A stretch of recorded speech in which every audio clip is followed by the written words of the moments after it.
Hello and welcome to Useful Idiots. I'm Katie Halper.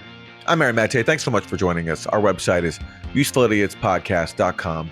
Go there to support the show and get bonus content, Including Thursday Throwdown, your midweek dose of media madness, which is always a great time. We react to ridiculous clips so that we can laugh instead of cry, and extended interviews. Okay, so let's start off with the four basic food groups. Aaron, what do we got for Democrats suck? Let's turn to the number one issue where Democrats suck. I don't think it's even close. Their support for well over a year under Joe Biden of a genocide in Gaza, which is now still ongoing under Trump. And a report just came out in Israel based on interviews with senior Biden administration officials where they admitted, yeah, we never put any pressure on Israel at all. Here's the quote. This is former Israeli ambassador Michael Herzog, who says, God did the state of Israel a favor that Biden was the president during this period. We fought in Gaza for over a year, and the administration never came to us and said, ceasefire now. It never did. And that's not to be taken for granted. Yes, you're right. It's not to be taken for granted that Joe Biden in office enabled for well over a year a mass murder campaign of a defenseless death camp where 2 million people are trapped. And that was Joe Biden's work, which Donald Trump is now continuing. And one person among many who should be embarrassed by this is AOC, because this is, if you remember what AOC said during the Democratic National Convention last August. She is working tirelessly to secure a ceasefire in Gaza and bringing hostages home. That's AOC. I really think, I know it's not easy to go against your own party, especially if you're AOC and you have ambitions for higher office. Like, it looks like she's running for president, and fair enough. Look, there's a lot about her agenda for all that I have to criticize about her that I support, Right, and that I think will be better for the country than all the other alternatives. I understand you have to make compromises if you're in Washington, but to cynically claim that Kamala Harris was working tirelessly for a ceasefire when you have Israeli officials openly praising her administration for not doing anything for a ceasefire, that's just like a red line. You can't use the genocide in Gaza and lie about it for politics. And I think she should apologize for it. And someone who I think probably agrees is Ilhan Omar, another member of the squad, who said this recently after this report came out. We all knew they weren't working tirelessly on a ceasefire, and it was all a lie. So pretty clear there to read between the lines that she's referring to AOC. And I think that's a reminder to AOC that this is a moment to take some accountability and just say, as I advised at the time, just say that you misspoke and say that you were speaking aspirationally, that if elected, Kamala Harris would work tirelessly for a ceasefire, which still would be a lie, but it wouldn't be a lie that you could prove so easily that it's a lie because it's speculative. It's in the future. That's what I think AOC should still do. Yeah, I mean, I don't know if I was actually kind of surprised because obviously Ilhan Omar and AOC are not comrades, but they're fellow members of the squad, the so-called squad, and they're friendly. And I was surprised that she said something so directly critical of AOC, which, I mean, I'm glad she did because it needs to be said.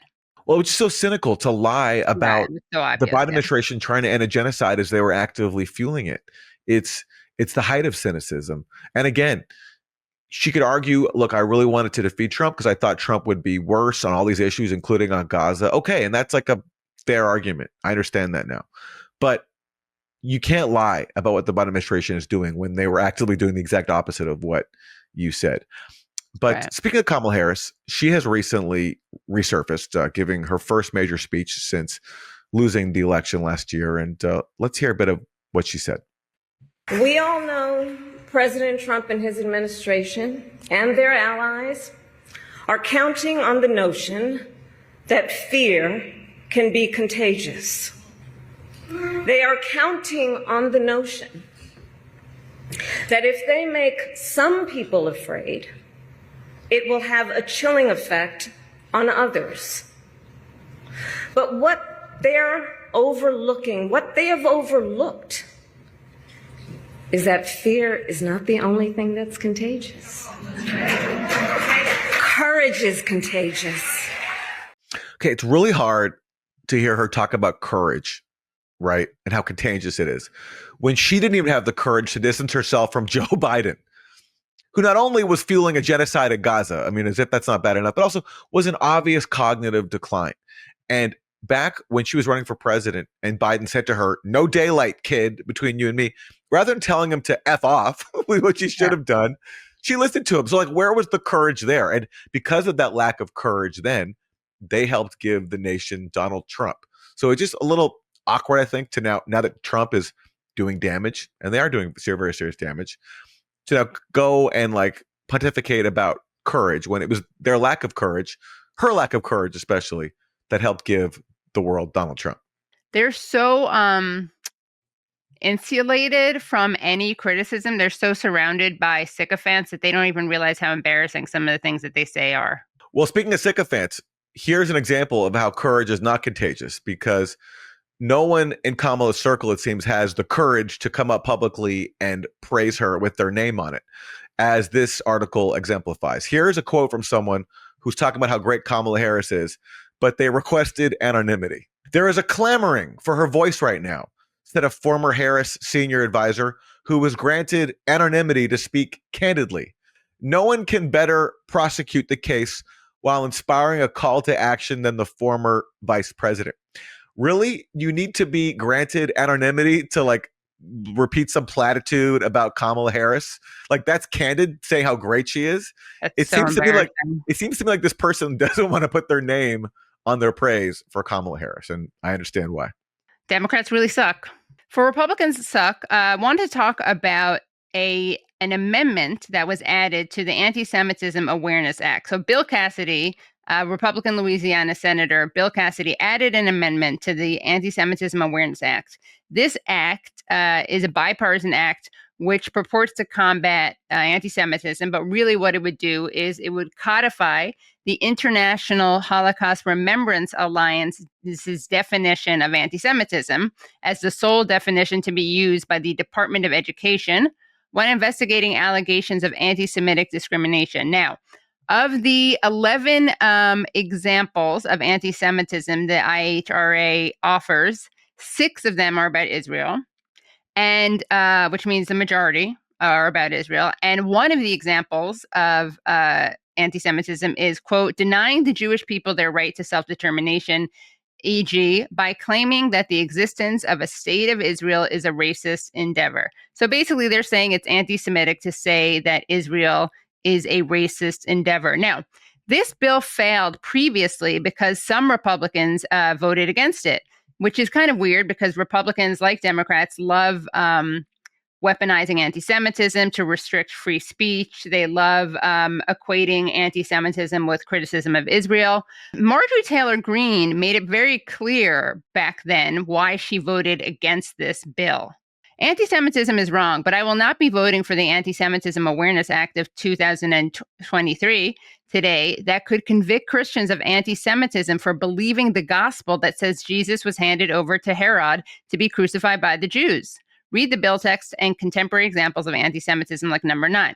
Using the symbols and images associated with classic anti-Semitism, e.g. claims of Jews killing Jesus or blood libel to characterize Israel or Israelis. So Marjorie Taylor Greene and other Republicans are fine with using anti-Semitism to limit people's free speech, to demonize pointing out a genocide, to demonize being critical of Israel. But what they don't want to do is stop people from being able to say that Jews killed Jesus Christ. So we have some sad news. National Security Advisor Mike Waltz has been fired. Let's take a look at an appearance of Mike Waltz on Fox and Friends from just a few hours before he was fired. All right, let's talk about what is going on with the Houthi rebels. We've been bombing them pretty consistently since the middle of March. You had 1,000 U.S. strikes on different targets. When are they going to start getting the message? And is the message really to Iran? Well, you heard Secretary Hegseth that Iran needs to wake up. Iran needs to get the message that it can be a responsible country, that the president of the United States wants peace. He's ready to make a deal, and that it cannot have a nuclear weapon. Not only can it not have a nuclear weapon, it cannot provide funding, resources, missiles, and assistance to a terrorist organization that is attacking international shipping, attacking United States assets, shooting at our planes. Enough is enough. And the president's been loud and clear. Secretary Hegseth is putting his message out loud and clear. So we sincerely hope Iran receives that message. And again, our great ambassador Witkoff is waiting for them to come back to the table. So it's wonderful to see such a commitment to saber rattling, to war, that I don't know how much it's going to stay at the Trump administration, but it certainly is something that unites the Trump administration, people like Hegseth and Waltz, and we'll have to see if it's still a guiding principle for the remaining Trumpies.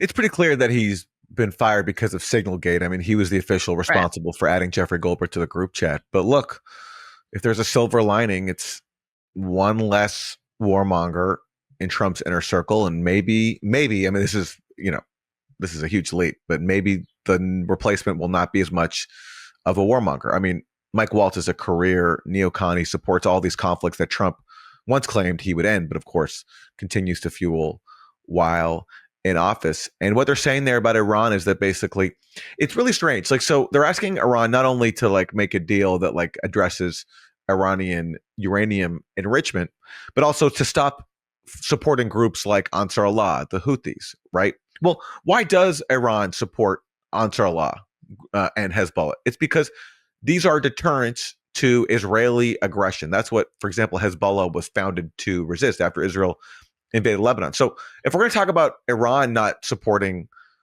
its allies, why don't we talk about ourselves making the same commitment too, so that no one feels a need to have armed allies in the region? That'd be wonderful.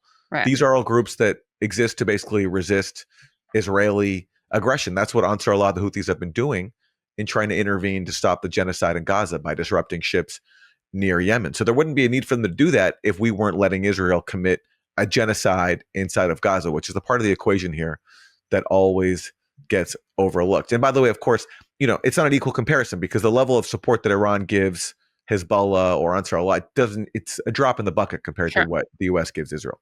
Yeah, it's not like overlooked, right? It's intentionally covered up, because a bipartisan thing is that neither party wants to point out that this is about the genocide, and that, of course, it is in the control of the United States. They could end this right away, and that would end the Houthi attacks. But that would, of course, require acknowledging the role that genocide is playing in all of this. For Isn't That Weird, let's turn to Norm Coleman. He is a former Republican senator and the current chair of the Republican Jewish Coalition. And at a recent summit, he said this. A majority of Gen Z have an unfavorable impression of Israel. And my friends, I think the reason for that is that we're losing the digital war. Okay, they're getting their information from TikTok and whatever it is, and we're losing that war. When you think about it, the masters of the universe are Jews. We've got Altman and AI, we got Zuckerberg, we got Sergey Brin, we got the group across the board. Jan Combs, founded WhatsApp. It's us. And we have to figure out a way to win the digital battle. Amelia, we got to get our digital sneakers on so that the truth can prevail over the lies. And when we do that, the future of Israel will be stronger, because a majority of all Americans will support Israel. We'll make that happen. We have to make it happen. Thank you. With Jews like those, who needs anti-Semites? Exactly. So, I mean, that's a very revealing clip. I mean, we've heard before supporters of Israel lament that they're losing the digital battle. And how can you not, when you're presiding over mass murder against defenseless civilians and everybody can see it on social media and on TV? And then he says, we're the masters of the universe, so there must be a way to do it, which exactly, as you said, Katie, I mean, fits into every single anti-Semitic trope. And anti-Semites around the world must have rejoiced hearing Norm Coleman say that. And he talks about putting on our digital sneakers to go censor more young people and silence them from speaking out in support of Palestinian rights. But what's funny about that kind of comment, like on top of the fact that he's just repeating an anti-Semitic stereotype, is that at that very same summit, an executive from Meta named Jordana Cutler, who is the Jewish diaspora chief for Meta. I'm not sure why Facebook Meta needs a Jewish diaspora chief, but anyway. So embarrassing. She talked about Meta's role in censoring the very type of comment that Norm Coleman was proudly telling the same conference. This is Jordana Cutler. It wasn't just about facts. It was about protecting people from harmful conduct. We banned content with harmful stereotypes about Jews, such as the claim that Jews run the world or other major institutions. We updated our policies to recognize that the term Zionist can be used as a proxy for Jews and Israelis. We banned content claiming Zionists run the world or control the media. Well, you obviously didn't do a good enough job banning content that says Jews run the world or control the media, because Norm Coleman just repeated it at that very same conference. Yeah, it's really laughable. I mean, just imagine if a non-Jew had said that about Jews running the universe. Although I guess if it was a non-Jew who was a Zionist, that they would let that slide. But it's funny because speaking of Jewish Normans, Norman Finkelstein was called an anti-Semite for saying that there were Jewish billionaires who exerted a lot of control over academia. But this guy is going to get a pass because he's on the right side of Israel. And, bringing it back to the IHRA, which we were just talking about with the religious freedom amendment to the anti-Semitism bill, it is interesting that this would fall under that, because it includes making mendacious, dehumanizing, demonizing, or stereotypical allegations about Jews as such, or the power of Jews as collective, such as, especially but not exclusively, the myth about a world Jewish conspiracy, or of Jews controlling the media, economy, government, or other societal institutions. So under the IHRA definition, Norman Coleman is an anti-Semite. All right, here's a bonus. Isn't that weird? Did you know that the Biden administration was complicit, a collaborator even, in child trafficking for sex and slavery? That is what RFK Jr., the Health and Human Services Secretary, is alleging. Trafficking. And during the Biden administration, HHS became a collaborator in child trafficking and for sex and for slavery. And we have ended that, and we're very aggressively going out and trying to find these children, 300,000 children that were lost by the Biden administration. So RFK Jr. says he's ended some sort of policy of HHS being a collaborator in child trafficking for sex and slavery. But don't you think if there actually was that kind of complicity, as he alleges, that there'd be some criminal charges for it? Like, shouldn't he be going for the prosecution of anybody who was complicit in child trafficking for sex and slavery? That's a very, very serious charge. And somehow I don't think RFK Jr. or the Trump administration will be bringing charges over that one. He's the only one who will touch it with a 10-foot pole, RFK Jr. That's the kind of honesty and aggressive pursuit of truth that we can expect from RFK Jr. Really fascinating character. Yeah. Really, really fascinating character. He never ceases to entertain. All right. So for Isn't That Terrible? Let's take a look at something that is truly, truly terrible. People may know that Ben-Gvir, the security minister of Israel, was visiting New York City. And there was a protest. There were several protests against Ben-Gvir, who is, by the way, a convicted terrorist and racist. And one counter-protest group in Brooklyn became really, really, really violent. And there are a couple of people that they attacked. Now, one of them is a woman who literally had nothing to do with the anti-Ben-Gvir protest. She lives in the neighborhood where the protest was and the counter-protest was. She left her apartment to see what the noise was. She went down there. Because people started filming her, she put a scarf in front of her face, which people either assumed to be a keffiyeh or they just assumed she was a protester because she was there. I'm not honestly sure. That's kind of irrelevant. Let's take a look at how these Ben-Gvir supporters reacted to this woman.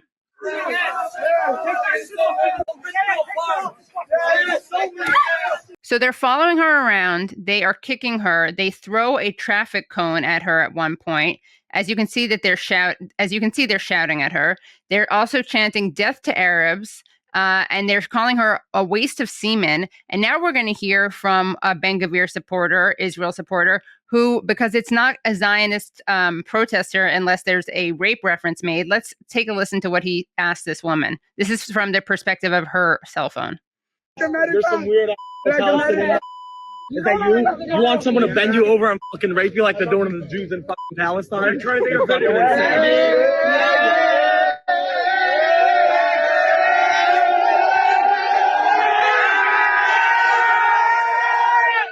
And a lot of these men were religious. They were Lubavitch Hasids. I want to make it clear, though, that there have been people speaking out against this. They're not a monolith, religious Jews or Lubavitch Jews, Hasidic Jews, Orthodox Jews. And in fact, some of the people that they attacked were religious Jews, anti-Zionist religious Jews. But it's just disgusting. And I want to also point out the fact that what's really disturbing about this is that, as you can see, there was one cop escorting this one lone woman. He didn't do anything. It's like the one time you would appreciate some police brutality. They don't even lift a finger. And this hasn't made a lot of news. You'd think that this would be newsworthy. It certainly would be newsworthy. I mean, can you imagine if this were done by Palestine supporters to an Israel supporter? I mean, it would be like, the Congress would have a hearing right now as we're speaking. Everything would be shut down and it'd be wall-to-wall coverage. But what's really disturbing is that this wasn't even the only attack that there was. Don't confuse this with another girl who was attacked. Her face was bloodied, as you can see here. Her face was bloodied. This is her after the attack. She was wearing a keffiyeh. She was protesting Ben Gvir. It's interesting because, not that they care again, but she happens to be Jewish and have an Israeli passport. This is the picture of her afterwards, but take a look at the picture of her right when it happened. You can see her face totally bloodied. It's disgusting. And again, not newsworthy. Why is it a big deal? It's not a big deal at all that a bunch of Israel supporters are screaming death to Arabs and making rape threats and physically attacking women. That's not newsworthy. Bloodying women with again, if you can just imagine if a Palestine supporter hit a woman in the face so that she bled, do you think like Dana Bash and Jake Tapper would perhaps be covering it? In this era, Palestinians have to convince the powers that be that they have the right to live, and they have the right to food and water and all the other basics for survival, which is being denied them by Israel and its supporters. And, Jews like us are in the position where obviously we have to advocate for that. But we also have to try to convince the world that like not all Jews are moral monsters, because that's the picture that Israel and its supporters project. It's evil, evil, pure evil. And, this isn't just like some random state. This is a country that calls itself the Jewish state. When you call yourself the Jewish state, people are going to see what the Jewish state does and develop impressions about Jews, especially if they don't have any Jews in their life. And what you're seeing there with those attacks on protesters who are out in support of Palestinian rights and against genocide, it's just the impunity that Israel and its supporters enjoy, not just Israel in carrying out mass murder, but Israel's supporters. Right. Because of the power structure here. It's so disgusting. And, I just got to say, like, there's so much psychology and male fragility and insecurity that's built into Zionism. They really reject the diaspora Jew as being weak and like cowering in the corner as his mother or sister are raped by the Cossacks, or, weak, going off to the slaughter like lambs during the Holocaust. And it's just so funny. You're going to pretend you're like a big macho man by literally ganging up on one woman, like an all male crowd has to follow one woman in the streets, taunt her, throw something at her. Is that really like butch behavior? You just come off as like triggered, misogynist, insecure man children. So good job. Yeah, well, it mirrors Israel, which, thinks it's so brave and tough by destroying a defenseless death camp of 2 million civilians with some Hamas fighters scattered around who have no artillery or tanks or air defenses or anything. They're really great at killing children. Got to give them credit.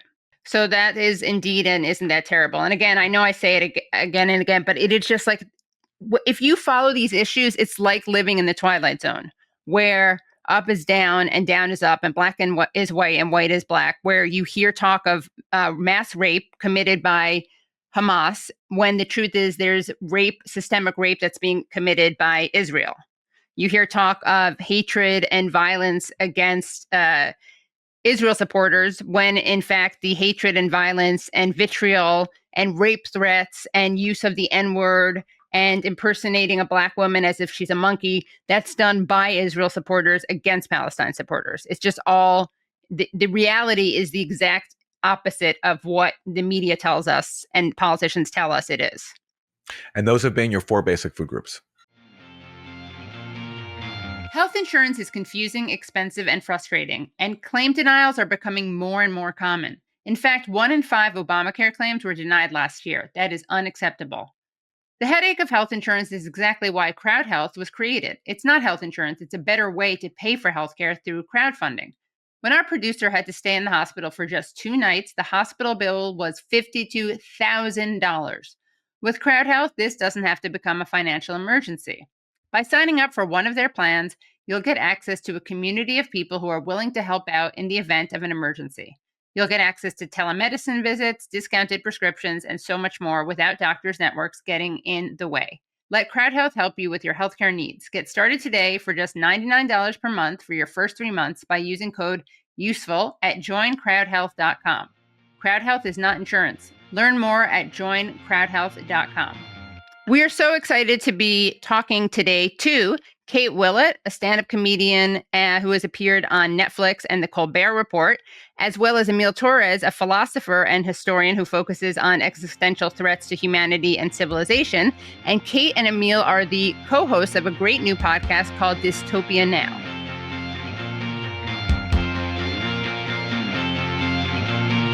Welcome, Kate and Emile. Hello. Hi. Thanks so much for joining. So let us know, to kick things off, why you started this podcast and how you started it and why you think like the ideologies you explore in it are so important. Catharsis and therapy was part of it. Yeah. So I lived in the San Francisco Bay Area for a while, like 10 years or something like that. I moved away in 2016, but I was always really struck by how weird things were getting there in terms of, you know, some of these anarcho-capitalists that were trying to do seasteading, and, you know, just like the weird obsession with AI. And I was always like, fairly disturbed by it, but I also thought it was kind of a joke. And then in 2022, there was a recall of Chesa Boudin, who I think you've had on your show. And the kind of reformist DA of San Francisco, just for people who don't know. Yeah. And to me, that kind of came out of nowhere. And I started noticing that these tech billionaires who funded that recall are just getting way more involved with politics. And I was disturbed by it. And I had been familiar with Emile's work, and Emile also seemed extremely like knowledgeable and disturbed by the increasing involvement in politics of these people. And then I think when Trump got elected, with a lot of help from Elon Musk and other tech billionaires, I don't want to speak for you, but I think both of us started feeling like these ideologies all of a sudden went from being like pretty funny and weird to these have a huge influence on our political reality right now. And it's important for people to understand what, you know, we're dealing with. And also it's funny and it's interesting in a way that, like, you know, laugh to not cry. Yeah, I think there is, you know, a lot of analysis of what's been going on with Doge, Elon Musk in Silicon Valley and so on. And increasingly, there is more and more discussion of ideologies like the Dark Enlightenment or neo-reactionary, which is associated with people like Nick Land and Curtis Yarvin. But there isn't a lot of conversation or analysis about the sort of techno-futuristic ideologies that have motivated and are driving a lot of people in Silicon Valley, that are motivating the current race to build AGI, artificial general intelligence. The podcast aims to fill in this lacuna. And you know, part of the reason there hasn't been much discussion of these ideologies, which, you know, I bundle under the umbrella of TESGRIL. So it's an acronym that stands for a bunch of interconnected, overlapping ideologies, from transhumanism, the T in TESGRIL, to long-termism, the L at the end. And, you know, part of the reason is that a lot of people just aren't that familiar with them. There are, you know, individuals in the tech world who, you know, embrace and know about in detail these ideologies. But there aren't that many people who are familiar with like what exactly transhumanism is, what the various sort of so-called moral imperatives of long-termism are. And so I happen to be somebody who, for 10 years before I became a vociferous critic of these ideologies, I was really deep in this community. I was a true believer in transhumanism, the long-termist vision of the future, whereby we radically re-engineer humanity, we go out, colonize space, create this sprawling multi-galactic civilization. What long-termists would describe as a Kardashev 4 civilization. So a civilization where we can ultimately control all processes in the entire accessible universe. This is a real thing. People can look it up. So I knew about all this stuff, and because I was an advocate of it, and then I became a critic, and am now like extremely concerned about the massive power and influence of these ideologies. I've described them before as arguably the most influential ideologies in the world that most people have never heard of. Speaking of which, can you define TESCREAL? Speaking of ideologies people haven't heard of. Yes, sure. So it stands for 7 ideologies: transhumanism, extropianism, singularitarianism, cosmism, rationalism, effective altruism, and long-termism. So all of them, these like massive polysyllabic terms that are difficult to pronounce. But I think that the real, you don't need to understand what all of these ideologies mean exactly, what they refer to. The key idea is this sort of techno-utopian vision, which is at the very heart of this bundle of ideologies. And I would describe transhumanism as the backbone. So if you understand techno-utopia and transhumanism, then you sort of get what this bundle of ideologies is all about. And transhumanism is just this ideology that says we ought to develop advanced technologies to radically re-engineer the human organism, ultimately creating a new and supposedly superior post-human species, right? And so Elon Musk is a transhumanist, right? His company Neuralink is all about merging our brains with AI.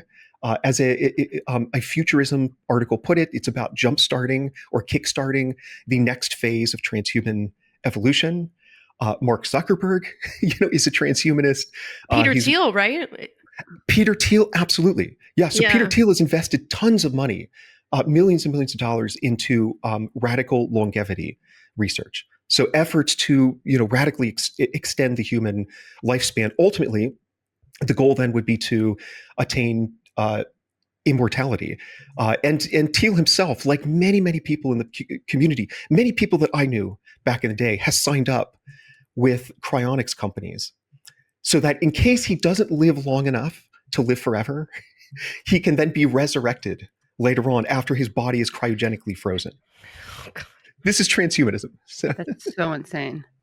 Let's turn to Elon Musk. Here he is talking to Bret Baier of Fox News about one of his biggest concerns, which is the low birth rate. The birth rate is very low in almost every country. And it's something, unless that changes, civilization will disappear. America had the lowest birth rate, I believe, ever. That was last year. Places like Korea, the birth rate is 1/3 replacement rate. So that means in 3 generations, Korea will be 3 or 4% of its current size. And nothing seems to be turning that around. Humanity is dying. And people, it's just not something we evolved to react to. And I worry generally about the strength of America. America is the central column that holds up all of Western civilization. So if we've got the temple of Western civilization, America is the central column. If that column fails, it's all over. You can't run off to New Zealand or some other place. It's over. So either we strengthen that column and make sure America is strong and will be strong for a long time, or that roof's coming down. We know how much he cares about the lower birth rate because it recently emerged that he offered one woman to have his child, and when she declined, he cut off her Twitter payments, right? Like her Twitter fees, just to punish her for not helping address the lower birth rate. So, I mean, talk about what he's saying here and why he's so obsessed with this.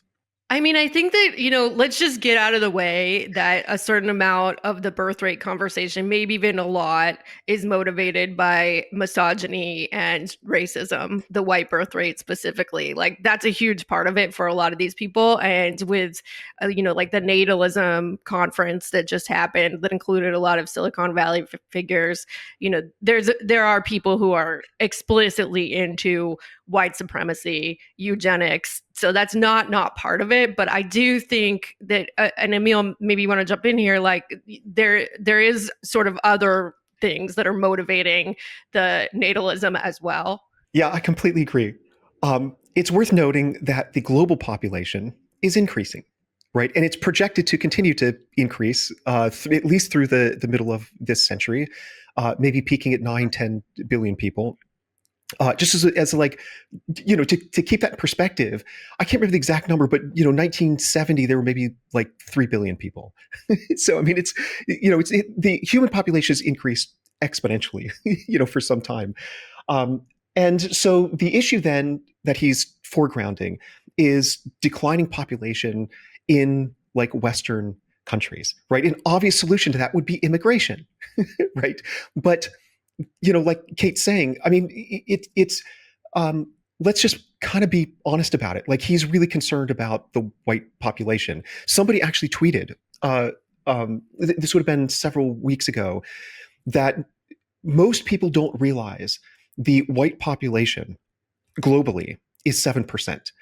Elon Musk replied to that tweet with the words, "and declining fast." Right. So that just sort of is another one of those moments, like when he, gave the Hitler salute, where he just reveals, his true colors, as it were. But also, I think this ties into, the broader sort of like transhumanist, long-termist, TESCREL, I would say, worldview, because and this idea has been discussed quite a bit in that literature. The rate of scientific and technological development is to some extent a function of how large the population is, right? So if you have a larger population, then you have more potential scientists and technologists and so on. So if you believe that the development of advanced technology is our ticket, is our vehicle to a kind of utopian world in which we become posthumans, digital posthumans, we go out and we colonize space and so on, then it's important to have a larger population, right? And it also ties in, there's one last issue to mention here, also ties into an ethical theory called utilitarianism, which has been massively influential within the TESCREL movement since the early 1990s, right? And this is according to this ethical theory, what matters is maximizing the total amount of value in the universe as a whole. Right. So there are a couple ways to do that. One is you could increase the amount of value that each individual person brings into the universe. Right. So that's me, you, and everybody else who is currently existing. Another way to do it is to just increase the human population. Right. So if you think about people the way utilitarians do, as the containers of value, right? On the one hand, you could increase the amount of value that each container holds. Alternatively, you could just create new containers. Right. And so I think this utilitarian idea that we have a moral obligation to increase the human population and thereby increase the total amount of value that exists, as utilitarians would say, from the point of view of the universe. So this also ties into, I think, Musk's pronatalism. He even tweeted, this would have been a couple of years ago, and I think I'm quoting this exactly, but I might be off by a word or two. He said, "What matters, I think, is maximizing net cumulative civilizational value over time, or happiness over time." And so that is just that is him just reciting the fundamental imperative of utilitarianism. So I think on the one hand, it's about accelerating technological and scientific development. On the other hand, it is this kind of utilitarian view that we need like a larger population in order to increase the total amount of value from the point of view of the universe.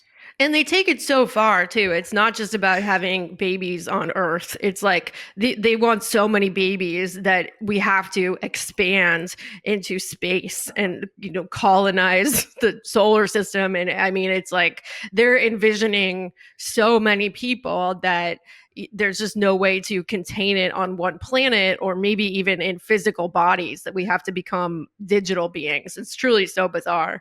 So Kate is exactly right about this. In fact, back in 2022, Elon Musk retweeted a link to an article by one of the most important figures within the test girl movement, a guy named Nick Bostrom, who happens to be a eugenicist and like kind of a racist guy.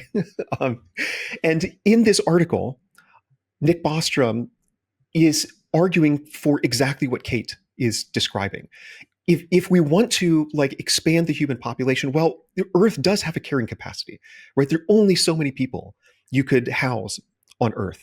So what we need to do, and what we have a moral responsibility to do, is to spread beyond Earth, colonize the accessible universe, convert exoplanets. So these are planets that are orbiting other stars out there. Convert them into massive supercomputers. So what Bostrom himself calls planet-sized computers, on which to run virtual reality worlds that can be, you know, crowded with trillions and trillions of digital people. So Kate is exactly right. Like, it doesn't just stop with pronatalism here on Earth. There's sort of this cosmic digital pronatalism that they advocate for. We need to colonize the accessible universe, and long-termists are obsessed with calculating how many future digital people there could be. In that paper by Bostrom, he argues that within our local supercluster of galaxies, so it's called the Virgo supercluster. So it's just this like massive structure consisting of a whole bunch of different galaxies, including our own Milky Way. Bostrom argues that every century there could be 10 to the 38 digital people in the Virgo supercluster. So you could just do the math, add up the centuries. So it's just an enormous number of digital people. And from this kind of utilitarian view, that's really important, because the more people you have, the more value you can introduce into the universe. Let's talk about this new hit book, Abundance, by Derek Thompson of The Atlantic and Ezra Klein of the New York Times. I'm not sure really what it's about, but we're supposed to, I think, have the impression that this is about how to have a better society, even though they don't really seem to have any tangible ideas that can help masses of people in this future society. But let's hear Derek Thompson of The Atlantic in his own words. This is him talking about the idea of abundance. You know, I really do believe deeply that that NIMBYs, that people who don't want local housing construction, are, like every other person, profoundly torn in their preferences. They live with a set of conflicting principles. One of those principles is, I don't want a lot of change around me. And when I see an apartment building or the beginning of an apartment construction down the block, I think this is going to be a noise, this is going to be traffic, this is going to be a headache for me. But a lot of these people live with this other desire, that they want their local community to have affordable housing so that their friends can move nearer to them, or their children can live in the same city as them because there's enough housing to accommodate entire families living in an area, even when all of them don't make $1 million a year. So people, I think, are complicated. YIMBYs are complicated, and so are NIMBYs. And I think that there's a way that the argument of abundance can force people to think in a more expansive way about the fact that local housing construction isn't just about the noise you hear when those steel frames are going up. It's also about the people who can live in that community and can enrich your community in the future. Okay, so I'm hearing there that he supports at least housing construction, and I think maybe even low-income housing construction, although I'm not sure how forceful they are advocating that in their book. But I mean, like, what's he talking about here when he talks about abundance? So I have looked into this quite a bit. I just wrote a piece on it. I would say that, Abundance on the one hand is a book, and it's a pop policy book, and it contains, several different suggestions, some of which are useful. Like I do think that, zoning changes can bring down the rent, a couple percent. I don't really object to any of that yet. What I do think that abundance is, connecting it to what we're talking about in this conversation, is that abundance is actually an idea that has been going around Silicon Valley really since 2022, and also since long before, in slightly different languages. It is connected to it's coming from a few different think tanks. Most of all of them have connections to tech billionaires. There's this one guy named Dustin Moskowitz, who is the main funder of effective altruism, and is after Sam Bankman, it used to be like him and Sam Bankman-Fried, but then you know what happened to Sam Bankman-Fried. And so then there's also other tech billionaires, Patrick Collison, who is really into abundance and progress studies, which is this other kind of pro-technological, I don't want to call it like a movement, because it's not a movement. It's like one guy giving millions and millions of dollars to push a set of ideas.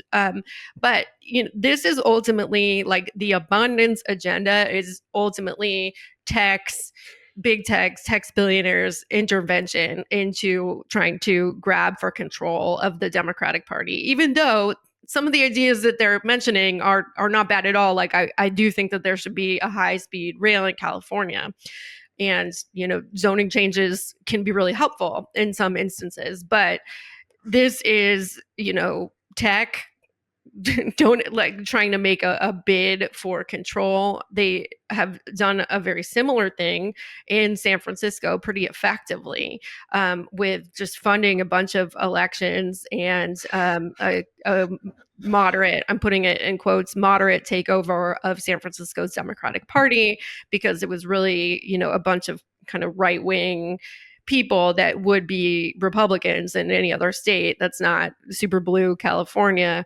And I think from the perspective of what we're talking about today, it's very interesting to think about how abundance is connected to the effective altruism movement, because it's not a one-for-one, but there is a huge overlap. And most of the initiatives, like think tanks around abundance, are getting huge EA funding, which creates, I think, some kind of there's some kind of weird stuff there that is important to consider, I think, because and I think I'm going to let Emile take it from there on the EA connections.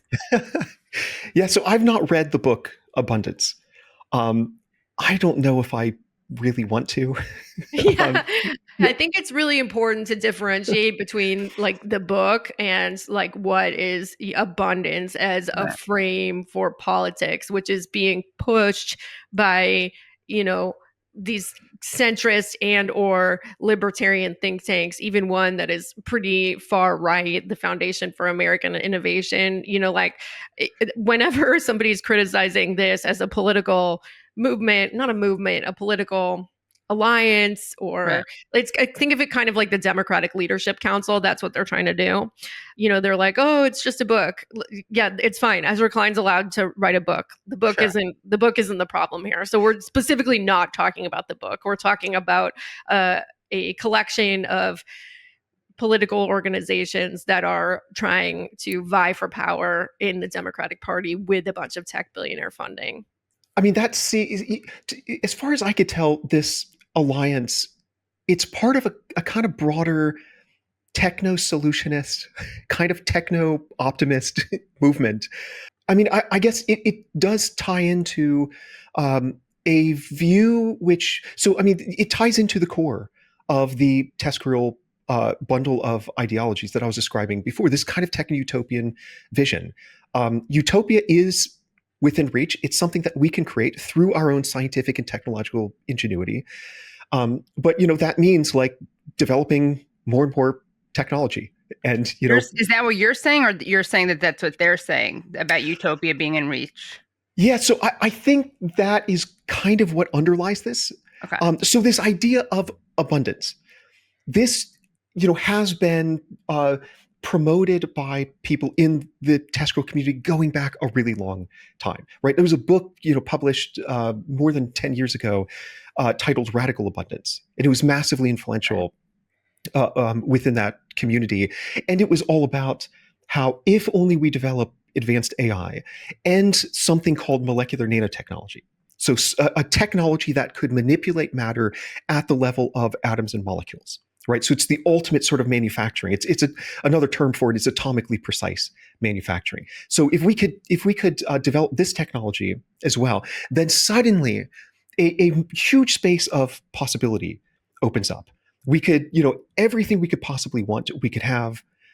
We could develop technologies that would then, make us post-human. We could go out and colonize space and so on. So it just seems of a kind with this general kind of technophilic view that like technology is really good, and like sure, like this amount of technology has been, has had all sorts of catastrophic consequences for humanity, but this even more amount of technology will solve everything. And I think that what's interesting about the effective altruists, in some ways, effective altruism is like trying to turn neoliberalism in like taking it into the realm of philosophy, which is like, okay, we don't really need that.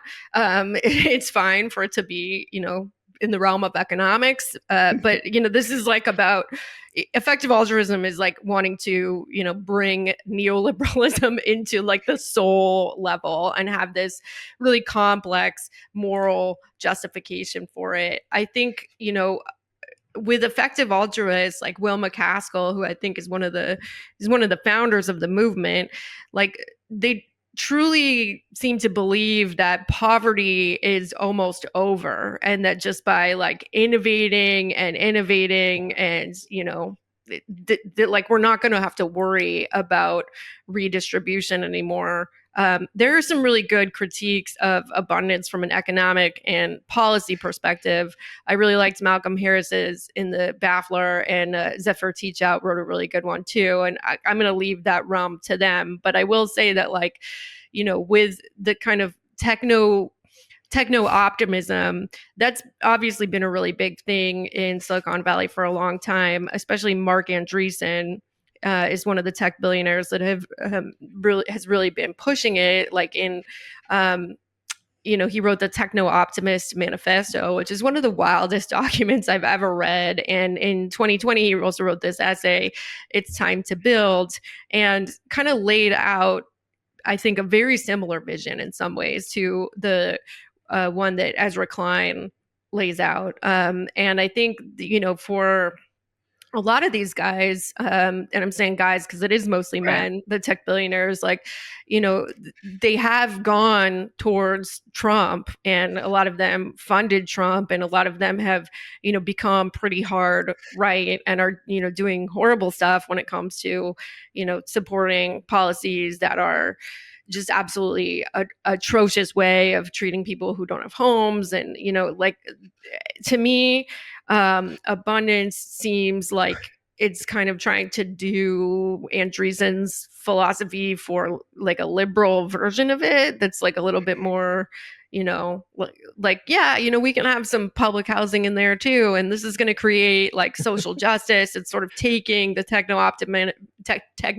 it's sort of taking the Techno-Optimist Manifesto, and It's Time to Build, and sort of marketing that same idea to a liberal audience. And again, not all of it is bad, but it is, it's the problem. The problems that we have now are the result of very few people having almost all the wealth and almost all the power. And, the abundance agenda and effective altruism more broadly are about creating a moral justification for that, like why we don't actually need to do socialism, for example. Can you define effective altruism? It is the idea that we should use science and reason to figure out the very best ways to do the most good in the world, right? So there was a book published by Will McCaskill back in, I think, 2013 or something, which was titled Doing Good Better, right? And so this idea of like, if you want to be an altruist, then there's a second question to ask. how do I be a good altruist? How do I be the best altruist possible? And so effective altruism was this movement, this framework, a philosophical approach to trying to answer that question. And the last thing I would say very briefly about that is that this sounds good. It does sound good from a distance. Once you start looking at the details, then your opinion may change. For example, effective altruists invented this idea of earn to give. So maybe one of the best ways for you as an individual to do good in the world is not to go and work for like a nonprofit charity focused on alleviating global poverty. Rather, if you get a really lucrative job on Wall Street or for a petrochemical company or some other quote unquote immoral organization, that's Will McCaskill's term. So then you start making like $1 million a year. You can then, if you donate a large portion of that money, then you could give it to that nonprofit who could then hire many more people than just you, right? If you had gone and worked for them. So actually you should earn to give by working for like immoral organizations. Some people have pointed out that this is basically like an argument for why you might be a prison guard at Auschwitz. And so yeah, in fact, the earn to give idea has inspired a number of people from the community to pursue lucrative jobs that are nonetheless like morally questionable, let's say. Including Scam Bankman-Fried. Scam Bankman-Fried. Yeah, he was the great success story of earn to give, because he went and worked on Wall Street for Jane Street Capital. And then after that, he went into crypto and he made, his net value was something like 26 billion at one point. So yeah, he was the great success story, and we all know how that ended. Speaking of socialism, one of the authors of Abundance, Derek Thompson, was recently asked, hey, like if you're all about advocating abundance and things that are more efficient, why not advocate Medicare for all? And his answer is pretty revealing. This happened on Zatea with Mehdi Hassan. You say in the book that across Europe, government-administered healthcare systems negotiate down the prices of drugs and treatments. And I cheered when I read that sentence. And then you say in America, our fear of socialized medicine has led to huge inefficiencies, you say, in terms of delivering healthcare, the scarcity in healthcare, high-cost healthcare. Totally agree. I cheered again. So why don't you make the case for socialized medicine then? Why do we not see any mention of Medicare for all in the book? That would be a way of dealing with scarcity. That would be a way of dealing with the huge inefficiencies in the US healthcare system. I believe in a single payer healthcare system. I think that'd be the best path forward. I also want to be politically realistic. I also want to be politically realistic, right? I mean, a good book has to be focused. A good book has to understand what is the core argument that it's trying to make. We can't make every single argument. We're not talking about every single thing that could possibly be good in any political future. We're trying to make a very clear argument that in many ways, the problems that Democrats face are the result of rules that they allow in the systems that they design, right? That is one very clear narrow argument of the book. When it comes to socialized medicine, I think there are, of course, if you look at the case of Europe, arguments for having a single payer system that is allowed to negotiate prices with the private sector to drive down prices, especially for the working and lower classes. There's a lot of good arguments for this. If you look at the politics of single payer healthcare, it's incredibly fraught. And so rather than write a chapter about the fraught politics of introducing Medicare for all, right, which is a chapter of a different book that I could research and write and represent the arguments for, I think, very sincerely. But I'm not going to, because he's basically accepting that, like, he's saying that this is like a bureaucratic issue, basically, that like Democrats are captured by bureaucracy, the rules they write, but not the political rules where they're beholden to a political class that profits off of people dying from a lack of healthcare. And that's fundamentally what they're accepting here. And to hear the rest of the interview, please go to usefulidiotspodcast.com. Thanks to Kate and Emile for a great interview. And for more, check out their podcast, Dystopia Now. I love any title that is a riff on democracy now. And Dystopia Now is a great version. Documentary Now, the show with Bill Hader and Fred Armisen, that's also a favorite too. Amazing, but thank you very much to them for joining us, and definitely check out their podcast. Yeah. And check out the extended interview, because we get into all sorts of even crazier ideologies that are related to this crazy tech world. And that you can do at usefulidiotspodcast.com. All right. That's our show. Thanks so much for joining us. We'll see you next time. Bye, everyone. Thanks so much for listening to and watching Useful Idiots. For extended episodes, bonus content, and our weekly Thursday Throwdown episode, please subscribe at usefulidiots.podcast.com. Support the show for free by subscribing on YouTube, Rumble, and wherever you get your podcasts. And if you like the podcast, don't forget to rate and review. You can also follow us on Twitter at UsefulIdiotPod. Thanks for supporting independent media. We'll see you next time.